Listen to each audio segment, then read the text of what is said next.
আগের পর্বে আমরা জেনেছি স্বর ও তার প্রকারভেদ, অর্থাৎ শুদ্ধ ও বিকৃত স্বর সম্পর্কে। আজ আমরা আলোচনা করব এই দুটি প্রকারের স্বরের বিভিন্ন রূপ প্রসঙ্গে।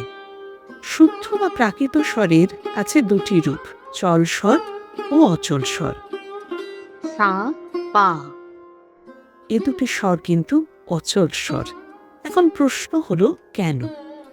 কারণ সা ও পা কখনোই বিকৃত হয় না, তাই এই দুটি স্বরকে বলে অচল স্বর।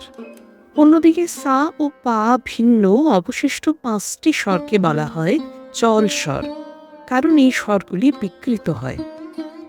আবার বিকৃত স্বরেরও আছে দুটি রূপ, কোমল ও তীব্র। রে, গা, ধা, নি এই 4টি স্বরকে বলা হয় কোমল স্বর।